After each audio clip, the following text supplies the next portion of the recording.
What's up, everybody? Doc Dark 1985. There's levels to this. Quick video for you guys tonight.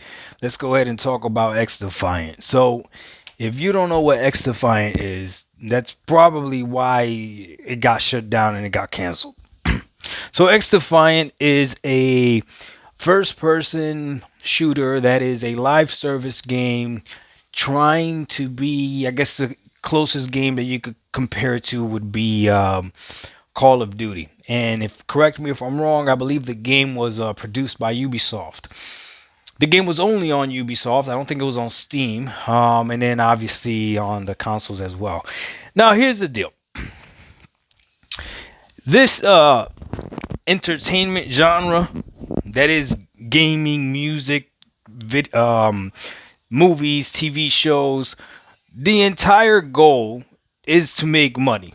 Now, obviously, the people that are producing these products, they still have a passion for it, and they still have a artistic yearning to make a good product, and they put their passion behind it and all that other stuff. But at the end of the day, there's a business and an end dollar amount that comes with all of this stuff.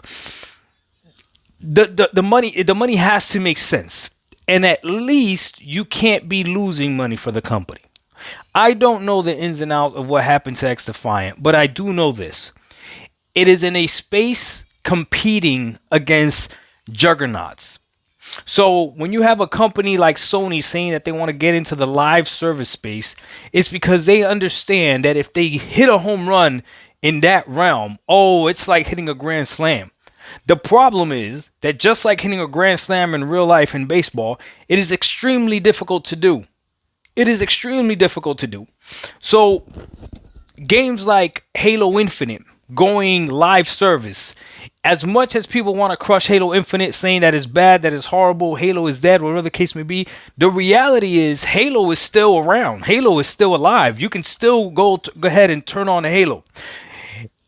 I don't know if Halo is losing money.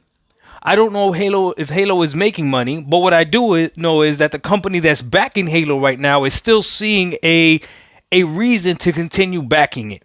And they have the resources to continue backing it. Every single company is going to be a little bit different, okay? Concord came out, live service game. Sony saw it, saw how it was doing, decided that, no, we're going to go ahead and kill Concord. So Concord is dead. Halo is not dead, which is pretty ironic. You see, there was a lot of people that when Halo first dropped, or even throughout the years, have been saying Halo's dead, Halo's dead, Halo's dead. And right now, those same people, if they didn't say that Concord was dead when it dropped and they actually believed in Concord, then those people are idiots. It is what it is. And you could just, all you gotta do is look at the title, go on YouTube and look up Halo Infinite is dead or Halo is dead. And any single person that has that as a title, unless they have a video also saying that Concord is dead before Concord died, because again, they're saying that Halo is dead and Halo is still alive. So if they were saying that, they're idiots. If the shoe fits, wear it. Don't be offended. It's okay to be stupid, and you're being stupid if you said that Halo was dead and now you didn't call Concord being dead, or you didn't even call this game being dead XDefiant. The reality is that we don't know the finances of these companies. They tell us what they want to tell us, but we're not in their pockets, and that's why I'm a huge advocate for us not worrying about that stuff. If you loved XDefiant, there's nothing that you could have done individually to save this game. No.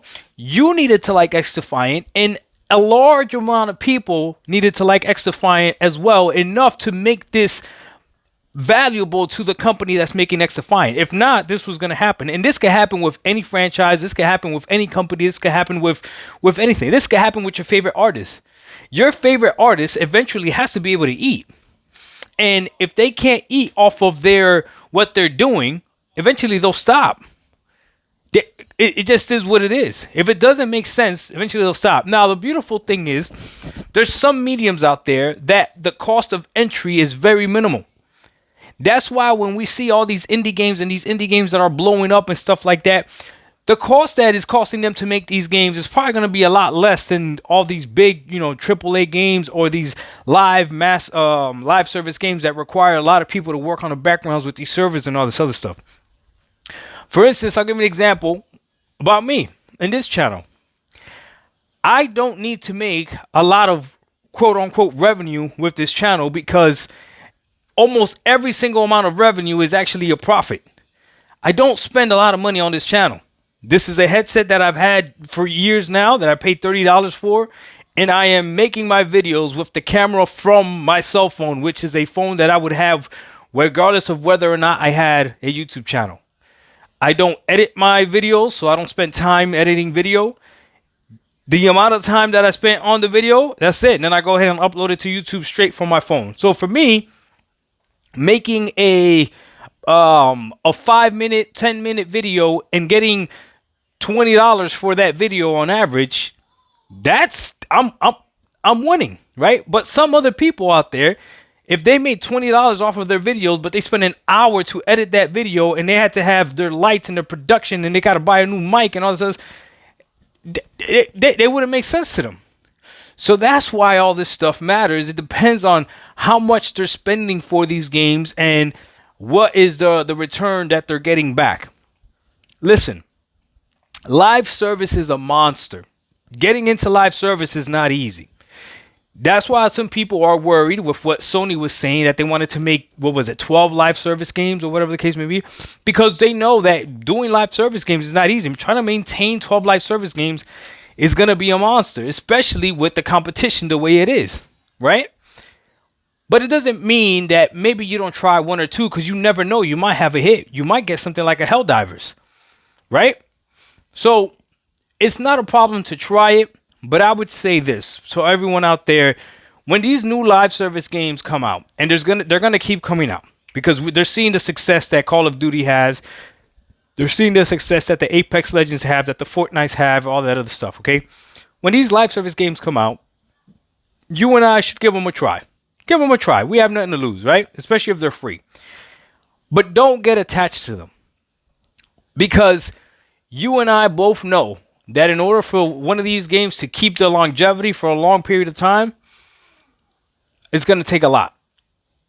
XDefiant is dead. Concord is dead. Halo Infinite is alive and well. Sea of Thieves is alive and well. It seems like Xbox knows how to do live service games. Damn. Maybe Xbox is better at something than other companies.